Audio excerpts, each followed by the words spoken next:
Good evening, everyone. I'd like to call the meeting of the Board of Zoning Appeals for the City of Beavercreek to order. Madam Secretary, can you call the roll? Ms. Barhorst? Here. Mr. Rader? Here. Mr. Roach is absent. Ms. Vest? Mr. Esplin? Here.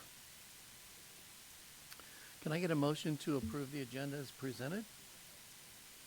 Oh, so sorry. I'd like to move to excuse Mr. Roach. Is there a second?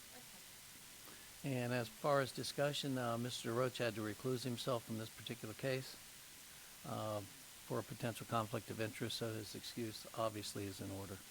That being said, all in favor of the motion say aye. Aye. And opposed, nay. The ayes have it. Now we can approve the agenda. Is there a motion to approve the agenda as presented? I move to approve the agenda. Is there a second? Second. All in favor of the motion signify by saying aye. Aye. Opposed, nay. The agenda is approved. The next item of business is the approval of the minutes from not only our June 11th regular meeting, but our June 11th work session that followed the regular meeting. Can I get a motion to approve both sets of minutes? There's a motion on the floor. Is there a second? Second.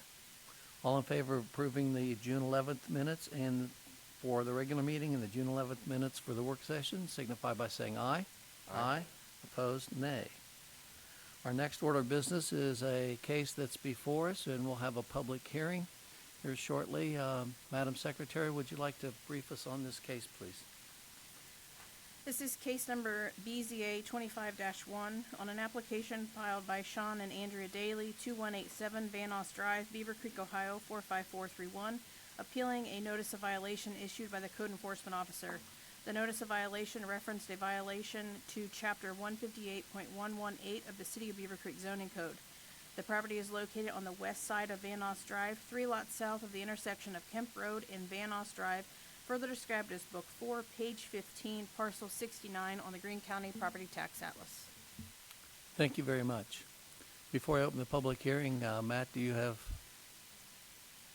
want to present us with the analysis of this case, please? Thank you, Mr. Chair and Board. So today we have a little different than our normal variances. Today we have administrative appeal. As you heard, basically, Mr. and Mrs. Daly basically are appealing a notice of violation, a decision of the code enforcement officer as far as their driveway. So basically, the property in question is located on Van Noss Drive, 2187. It's just south of Kemp Road. And here's our kind of drive-by of the property so you can see what it looks like.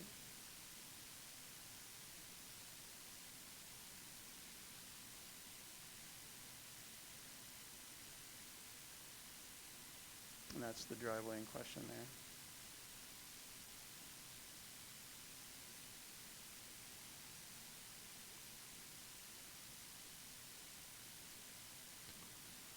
So basically on April 17th, the city received a complaint, along with some other complaints there on Van Noss Drive, that the applicant had constructed a driveway that wasn't compliant with our code. So on the next day, on the April 18th, our code enforcement officer went out and investigated and determined that the driveway did not meet our code, and talked to the applicant about it. We had some discussions back and forth, the applicant and myself, and on the 21st we issued a notice of violation. The applicant's attorney sent a letter into our department, and then our attorney and their attorney corresponded a bit, and we issued a second notice on May 23rd, and then the applicant filed for administrative appeal on May 27th, which is what's gotten us here today. So basically, and looking at our code, basically our code says that any new driveway basically needs to be paved within 6 months of construction, or within 6 months of the certificate of occupants being issued. But we do allow for existing driveways that have gravel, or as our code states, similar materials constructed before July of July 25th of 2005 to be maintained as gravel as long as the area is not expanded. And in this case, the applicant did a nice addition to their house, and in doing so, they also expanded that driveway a pretty good amount as well. So basically, what our code requires that is, if as with a new driveway, it has to be basically paved or constructed with an improved surface and maintained in a good state of repair. So our code in the definitions section, we define improved surface as a permanent and continuous hard surface constructed of either Portland cement, concrete, bituminous asphalt concrete, or brick paver, and we exclude grass pavers and some things. So basically, in our determination, basically, the applicant did not pave their driveway with asphalt concrete. They basically took what we determined what seemed to be asphalt millings and spread them out, which we determined asphalt millings is a similar material to gravel, and basically used asphalt millings to expand their driveway. So the difference between asphalt concrete basically is also considered blacktop, tarmac, asphalt pavement. I mean, it's basically what we all see. We pave roads with, driveways with, just regular blacktop as asphalt concrete. So some of those characteristics, it's a newly mixed engineered product, usually with a virgin or recycled aggregate bound together with bitumen. It's produced in a plant, and it's installed hot with special machinery. It is, as far as the binding elements, it's bound by an asphalt binder called bitumen. It's heated and compacted during installation. It's installed hot. It requires professional installation, special equipment. It creates a permanent, smooth, durable surface that can withstand heavy use in weather. It's as far as aesthetics, a consistent, smooth, hard surface, and it is a higher cost because there are new materials, the production of the product, and the professional installation that's required. I guess I should have highlighted most of them. So milled asphalt, on the other hand, many of you probably have seen this as well. Basically, there's machinery that basically goes up and grinds existing asphalt. They'll grind the asphalt down. It's often called reclaimed asphalt pavement or asphalt millings, pavement millings, crushed asphalt. It has a variety of different names. But basically, it's the grindings or the millings of an existing roadway or paved surface. And looking at those characteristics, basically, it's recycled ground material from old asphalt surfaces. It's not reheated or reprocessed unless a portion of it can be used as recycled material in new asphalt. It oftentimes can contain dirt and other debris just from the process of grinding. The binding material, it's a loose or semi-bound. It does not have the same bonding cohesion as asphalt concrete. It's spread cold, but it can be compacted. It's typically installed, basically you can just dump it and spread it out and pack it down if you want to. Durability, it's much lower than asphalt concrete, generates dust, loose material, requires more maintenance, can be rutted or washed out over time. Aesthetics, it's coarser, it's a gravel-like surface, and as far as cost, it's a recycled material, so it's relatively low cost because of the material, labor, and equipment that's needed to install it. And so, in our minds, as far as, the city goes, those are two distinct materials. We have asphalt concrete, which is like blacktop, and we have asphalt millings. And those are two distinct surfaces. And, based upon our code, we require gravel, an existing driveway can be maintained as gravel or a similar material. We would see milled asphalt as being a similar material to gravel. They can maintain that unless that area is expanded, at which point that driveway has to be paved. So basically, this is, just another view of the applicant's driveway. Again, we would see that as being similar to gravel. It's not a paved asphalt concrete surface. We don't see it as being a permanent structure or a permanent surface or a continuous hard surface. And again, it's not. We would not consider that to be asphalt concrete.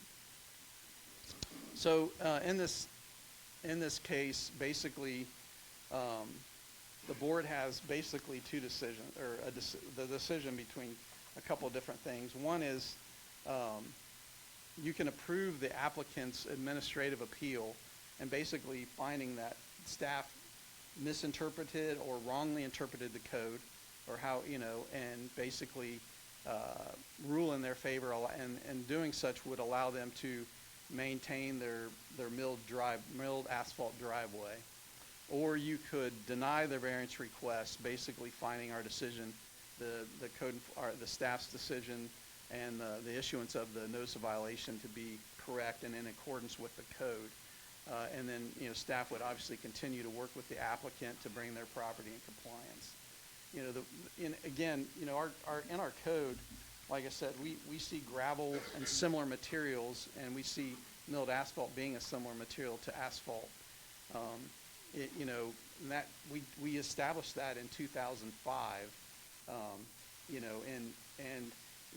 We have lots of places that have gravel driveways, but we've since 2005 worked to any new driveway be a paved driveway with Portland cement concrete, asphalt concrete, or brick paver.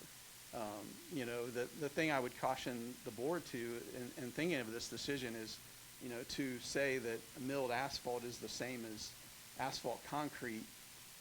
The ramifications that would potentially even have citywide. So basically that's where we're at as far as staff. We see those as two distinct product. We see the applicant, their driveway as, they did make some nice enhancements to their house, obviously, and they're trying to improve things, and we certainly appreciate that. But at the same time, part of that, it needs to be installing a driveway that's compliant with our code. Are there any questions for Mr. Funk? Or do you want to wait till after? Clarification of what he said. After the public hearing. Okay. I just wanted to make sure that we were all clear with his presentation. We're all clear with that then? Yes. Thank you, Mr. Funk. So at this point, I will open the public hearing. I won't open the public hearing. I'm all discombobulated today, so if you'll excuse me. Is the owner here, or the applicant here? I'm sorry, the applicant, if you'd like to come to the podium and make a presentation, please. You can give us your name and address. This is my wife, Andrea Daly, and I'm Sean Daly, 2187 Van Oss Drive, Beavercreek, 45431. Thank you. To start off, sorry, I wasn't aware that we were allowed to do a PowerPoint, but if we can maybe flash back by to the drive-by of Mr. Sure. Funk's.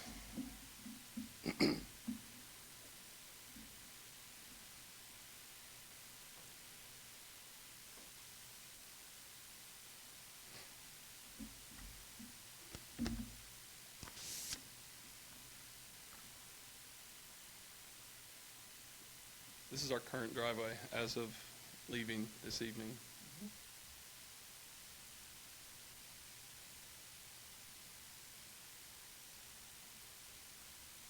In case we need a better close-up, we've got a picture if you all would like to pass around, Macy, whatever you'd Sure. like to do. If you'd like to enter that into the record.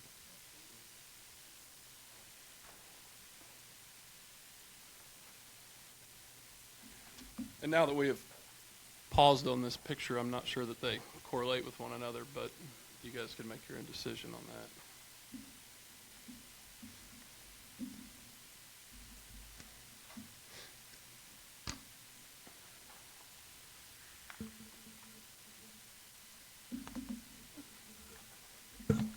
So like Mr. Funk said, we did receive a violation from Don Hunter back in April regarding this driveway. It was stated that at that point from Mr. Don Hutton that we had used recycled asphalt in our driveway, or what he was calling millings. Not sure where he came up with that, but that's what he told me it was. And I kind of asked him what the issue was. Our house had been remodeled 2.5 years prior to this. Had not heard anything. I apologize to intervene. They should be sworn in before they give their testimony. Is there something written down there normally? Let me administer the oath. Do you solemnly swear to tell the truth, the whole truth, and nothing but the truth in this case? Sorry about that. Okey-doke. Should have done that at the beginning. Does this go for Mr. Funk as well? He's given the staff side. No, that's fine. Okay, This is that's fine. release. Just curious. So anyways, we received this from Don Hutton, who came out and told me that that's what we had, et cetera, et cetera. And we kind of had left that day with being frustrated, but I made a phone call to Matt Funk, and he said he would look into it. I'm sorry, not that day. He was out of town, so I called him on the following Monday, I believe it was, when he got back, and had looked into it and called me back an hour or two later that afternoon. Said, going off from his pictures, that essentially looked like asphalt millings, and that was that. So we contacted our attorney to then contact the city attorney, and they had gone back and forth. Within that going back and forth thing, I believe that there was maybe some misunderstanding about how the appeal section goes with your guys' violations. We received a violation, but nowhere at the bottom, it just says an appeal can be filed, but it nowhere stated how an appeal needs to be filed or what the process with that was. So we had sent a couple letters back and forth with the attorneys, and then essentially the city of Beavercreek attorney had stated that, we were still within violation, and that was that. And then Mr. Hutton had rolled up to our house again on another afternoon with another violation. And I said, well, man, I think we're in the appeal process. I don't know that we should really be communicating since there's attorneys involved. I'm not sure that, there's any more that we need to furthermore with this if it's on their side. He didn't really know what was going on with all that. So he kind of hemmed and hawed for a while. So he was there around 45 minutes. Didn't really know if he was giving me a new violation or if this was just a continuation violation paperwork from the first violation that we had already received in person. So he ended up getting frustrated and ripped the violation up in front of me, then acted like he was leaving, then went back to his truck, wrote another violation up, but refused to write at the bottom of that violation if this was violation number 2 for said driveway or if this was continuation paperwork for violation 1 that we'd received. Upon calling Mr. Funk, I told him what Mr. Hutton had said, and he said, well, no, that's not correct. Well, I didn't say Mr. Hutton said this. I said, this is what how about this, this, and this? And he said, oh, no, that's incorrect. And I said, well, that's how Mr. Hutton had told me that this code was being enforced or whatever. So anyways, he informed me that Mr. Hutton would be further knowledged on what he may have made a mistake on, whatever it may be. So then we found out that you have to then file an actual appeal letter with you all, but it was nowhere stated at the bottom of the violation that in order to appeal something, you have got to go through X, Y, and Z to do that, plus, pay forward, et cetera, et cetera. So we found that out, and he said, I'll give you the break on missing the time frame for the first violation, et cetera, et cetera. So here we are.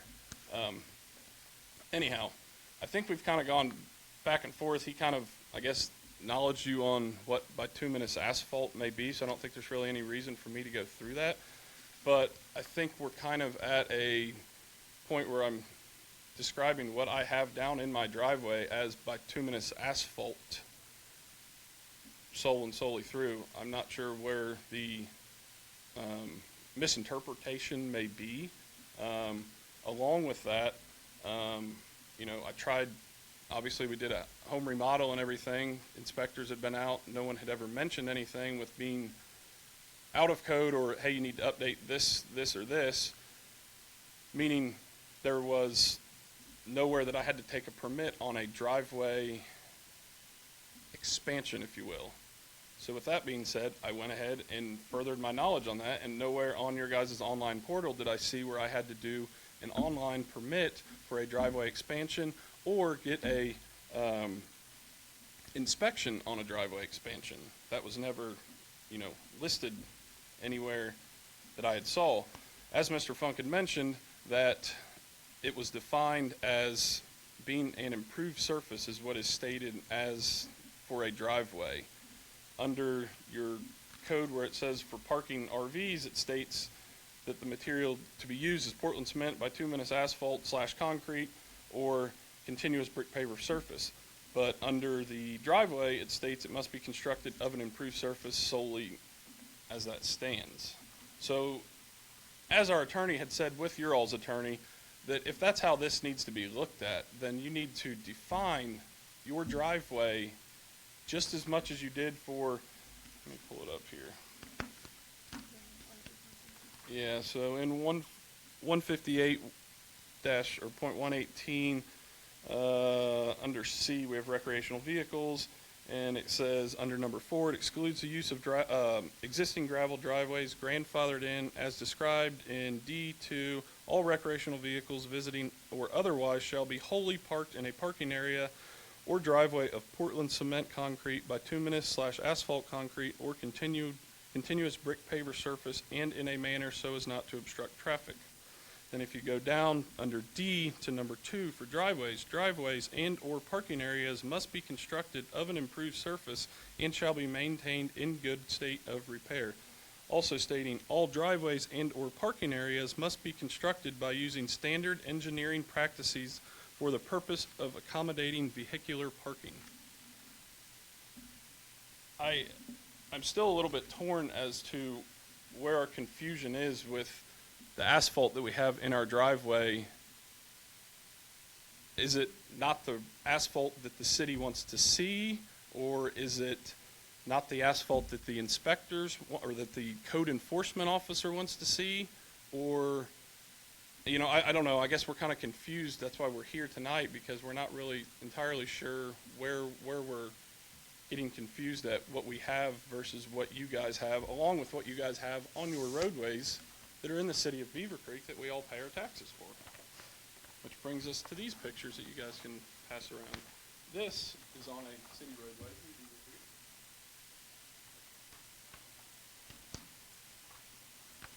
These 3 pictures are all roughly the same area, but I took some different photos to try to get a better view of what we may be looking at. And if you will, maybe go back to the moving screen, or we can go and look at the other photo that I had passed around, and you can compare these with that.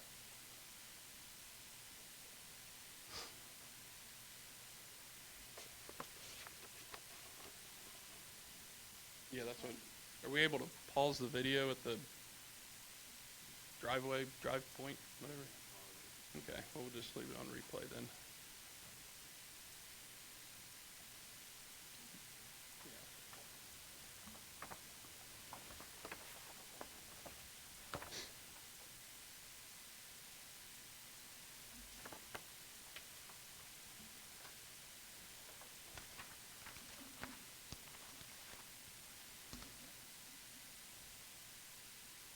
You know, I think we have Mr. Hutton and Mr. Matt Funk here have both basically stated that our driveway is asphalt millings, yet I don't really know what their credentials in, you know, asphalt training may be. I've not seen anything. I don't really know where they stand on that, but I would be more than intrigued to hear where we may stand on that so that we could agree that, yes, they are, you know, specialized trained in asphalt fundamentals, or no, this is their opinion versus my opinion.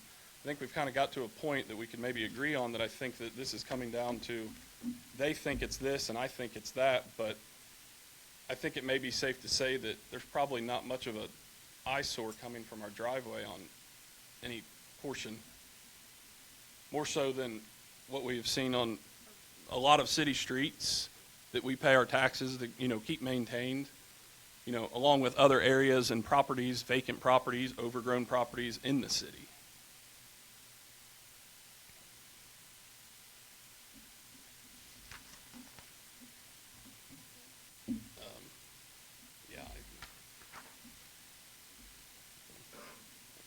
I feel like that's, we've kind of stated our piece here. You know, no one has ever physically come out and had a comparison with me. No one's brought a trained professional in the asphalt industry, asphalt installation process.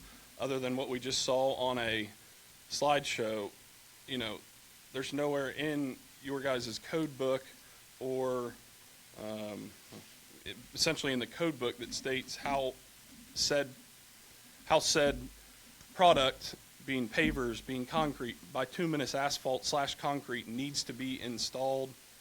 There's no inspections on that. There's no permits on that. Therefore, I feel like, you know, whether the city likes it or not, we have installed what we think is more than sufficient for their standards. Yet after the fact, they want to come after us and say, oh, sorry, no, that's not.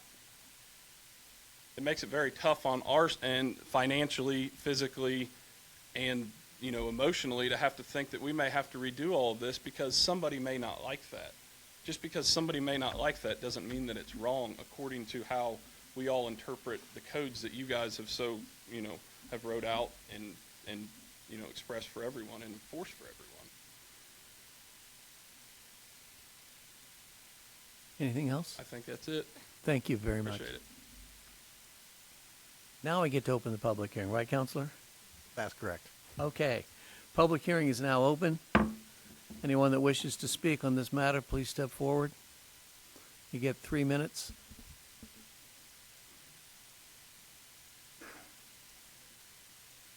Joe Kendall, Address? 2155 Van Oss Drive. Thank you. Do you promise to tell the truth, whole truth, and nothing but the truth, so help you God? Yes, sir. Thank you. Yeah, the driveway looks fine. I live 3 doors down. He's done a lot of work to that house. It's way older, since 2005. So I see nothing wrong with it. It's a beautiful house. You know, cut the man some slack. Thanks. Thank you. Anyone else wish? Come on up. Name and address, please. Marcus Rudot, 2184 Van Oss Drive. I live right across the street from Sean. Promise to tell the truth, whole truth, and nothing but the truth, so help you God. Yes, sir. Thank you. Go ahead. I've lived there since '96, and Mr. Klein that lived there before, that was just a little shacky house. Sean moved in and rebuilt the whole. Sean and Andrea have the nicest house on the street, and I don't understand why you would ever complain about that driveway or anything, because everything is top notch. That's all I have to say. Thank you very much. Anyone else like to speak in the public hearing? Going to ask it again. Anyone like to speak at the public hearing? Name and address, please. Cassie, 2166 Van Oss Drive. Kathy, do you promise to tell the truth, whole truth, and nothing but the truth, so help you God? Yes. Thank you. I agree with everyone else. We live a couple doors down, don't see any problems. They keep the house very nice. I feel like there's plenty of other houses on the street that are eyesores, but him and his driveway, or their driveway, is not one of them. Thank you. Thank you very much. No one else like to comment in the public hearing? Anyone else? Third time's a charm. Anyone else? Hearing none, I'm going to close the public hearing. Now, board, it's time if you have any questions of either the applicant or Mr. Funk. I have a question for the applicant, please. Was a binder used in the construction of the driveway, or is the driveway made of loose particulate?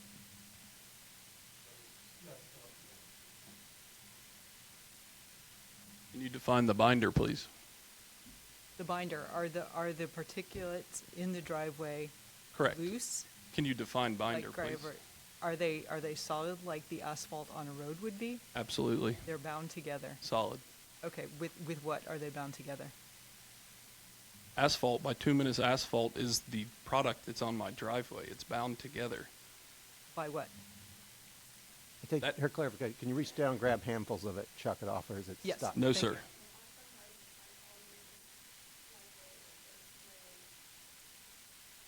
No, it's as hard of product as some of your streets, or in better state of repair than some of the city of Beavercreek streets. Okay, and when was the driveway refinished, please? Could you clarify? I believe it was finished up on, I'd have to look. The end of May, maybe beginning of June. Of this year? Correct. Okay, thank you.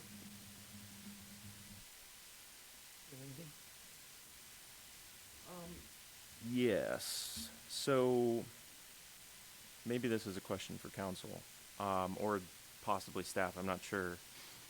When we're going through this process with violations, obviously it's usually in response to a complaint, correct? Correct. There's a complaint in this case. When this comes up, as far as like, you know, obviously sometimes from visual inspection you may be able to tell some things are certain materials or not, but what is the city allowed to ask for, like as far as proof goes of what was used?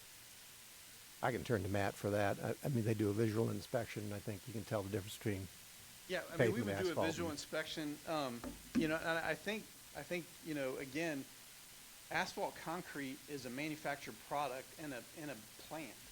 You know, it's a product that comes out heated, you know, and it's paved on there, which is different than, you know, a milled material that's dumped and spread out. You know, it sounds like according to the applicant, it was done over a period of time. You know, so it wasn't, it doesn't sound like they hired a contractor that came out with a hot mix asphalt, you know, and paved their driveway.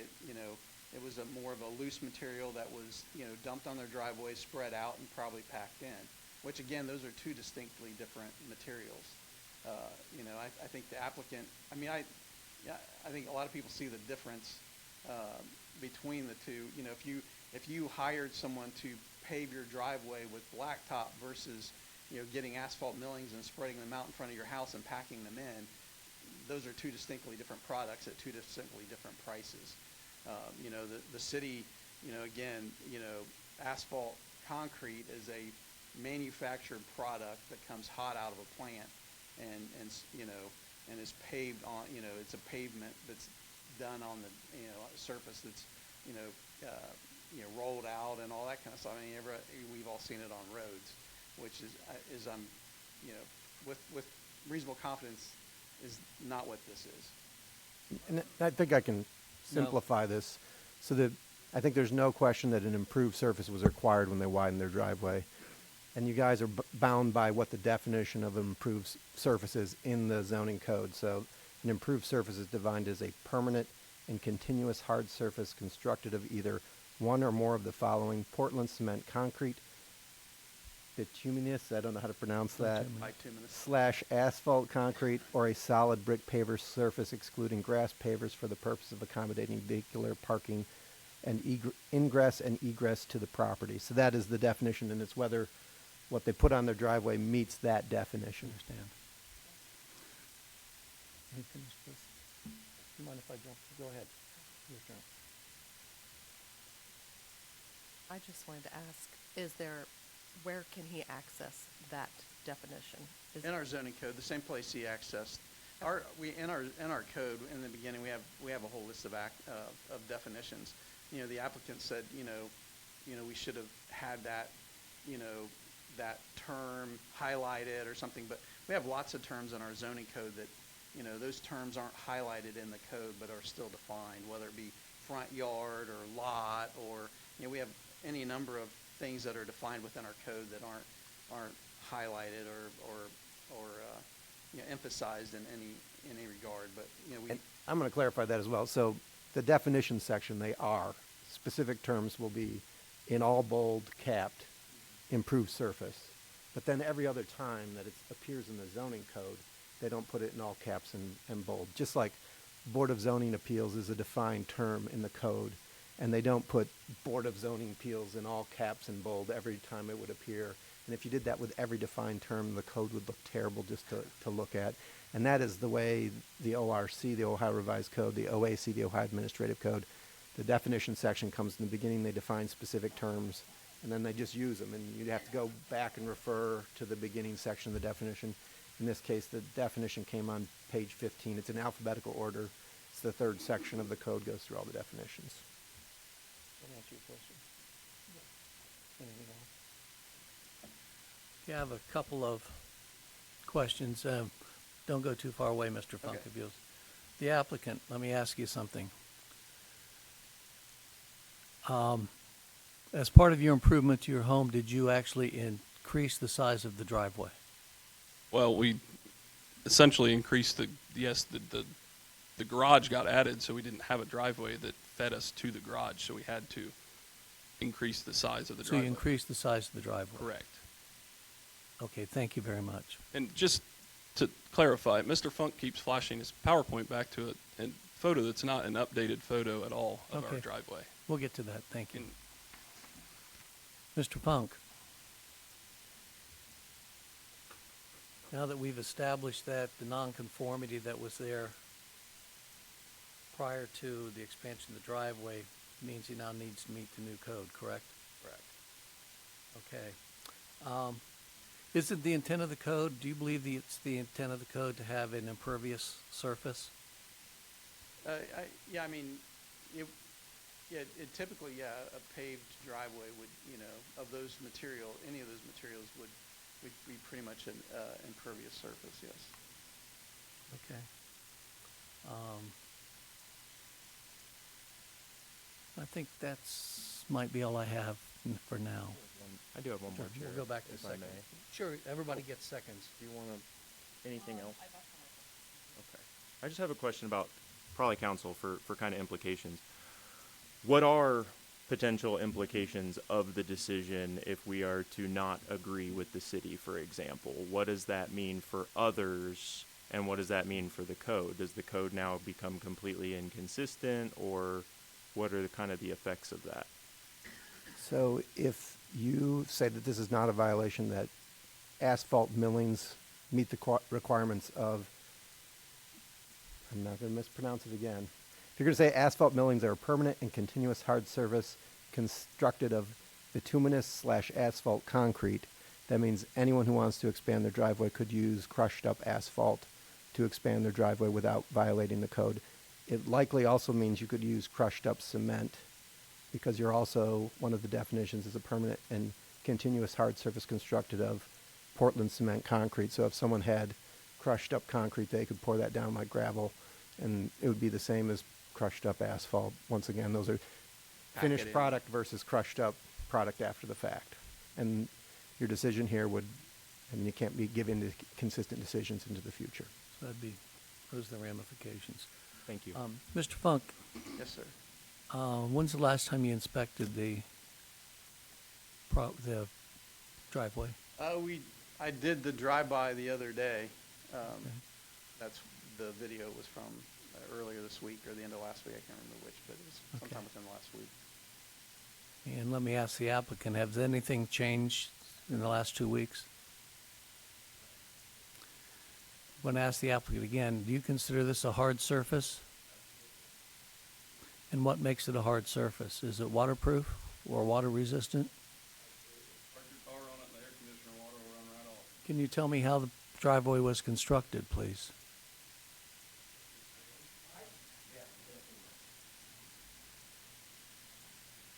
As far as how it was constructed, Mhm. can you?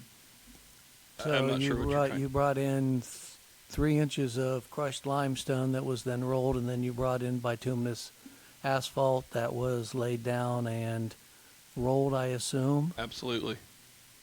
And any other components of that then that cause the millings that have been introduced here? Well, I to think that we keep coagulate? referring to this as millings, but no one has been able to come out and say that these are millings What because surface, of X, Y, or Z. what product did you use? Bituminous asphalt. Under the definition of bituminous asphalt, it never states that it actually comes out hot or cold. The city uses cold repair on their roads. That also is found as bituminous asphalt. So it's your contention that it's bituminous asphalt that was used, it just was a cold mix rather than a hot mix? If that's how you would like to imply it, then yes. No, I don't mean to imply anything. I'm asking you, as the applicant, for facts.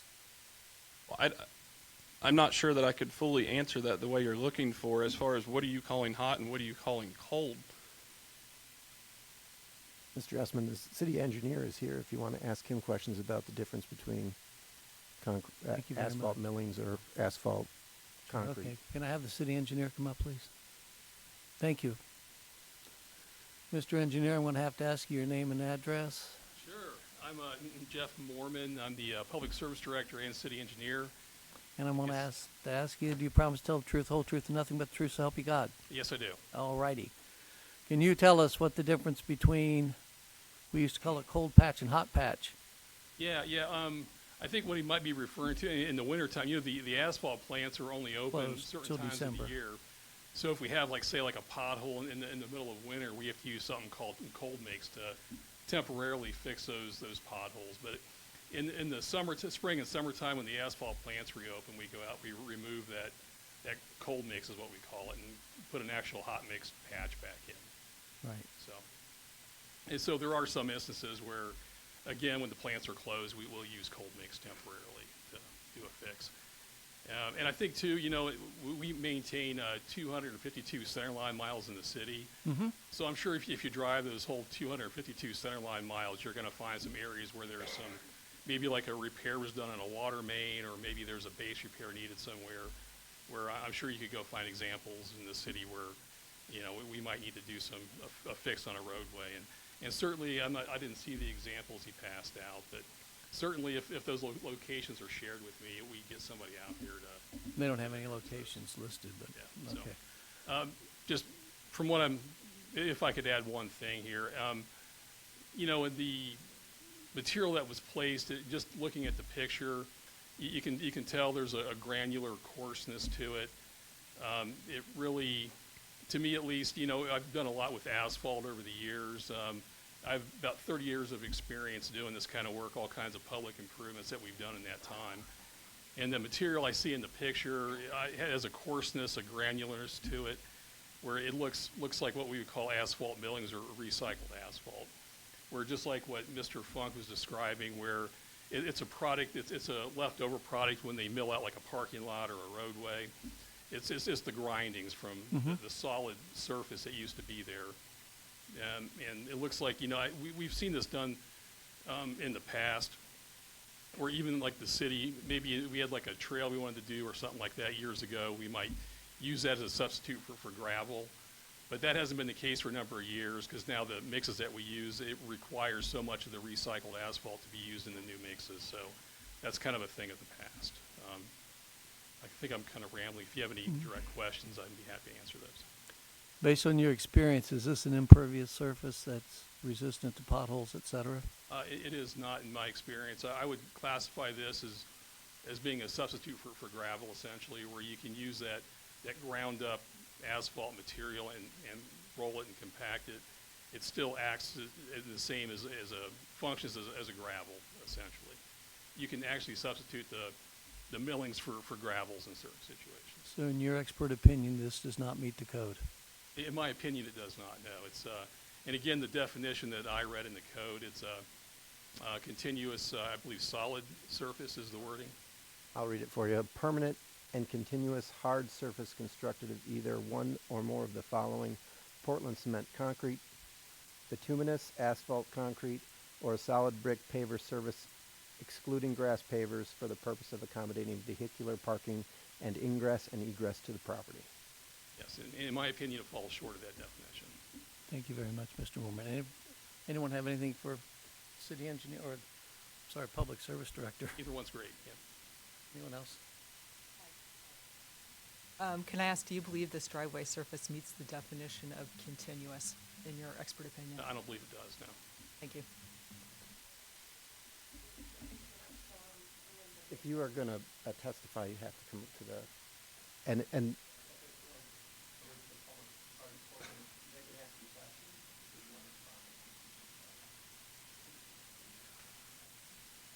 Anything?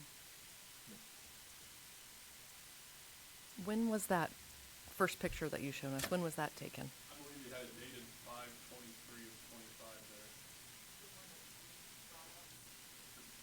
When was that taken?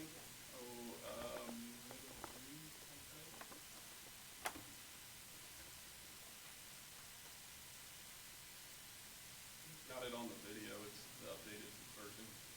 And I should probably also clarify.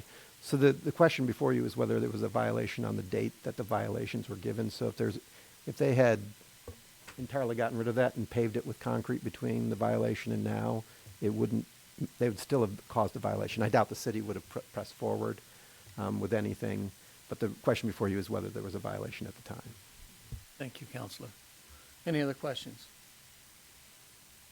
If not, any discussion from the board?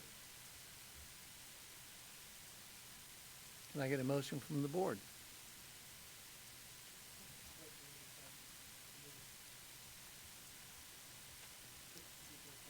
Procedural question is, the question before us is, Counselor, I'm going to have you pose the question before us. So if you look at the conclusion section of the report, it gives you the two options. You can either make a motion to approve the applicant's administrative appeal, or you can make a motion to deny the administrative appeal. And you can see it's page 4 of 4, the two choices. And it's up to you which one of those motions you want to make. I move to deny. I second. So number 2, you move to deny the administrative appeal, thus finding that the notices of violation and staff's decision lawfully and in accordance with the zoning code 158.118. Staff would continue to work with, well, you don't need, but that's your motion. Is there a second to that motion? Second to the motion. Any further discussion on the motion? Madam Secretary, will you call the roll? Mr. Rader, Yes. Ms. Vest, Ms. Barhorst, Yes. Mr. Espin. Yes. There being no further business before the board, I'll accept a motion to adjourn. Mr. Chair, I move to adjourn the meeting of the Board of Zoning Appeals. Second? Second. All right, we are adjourned.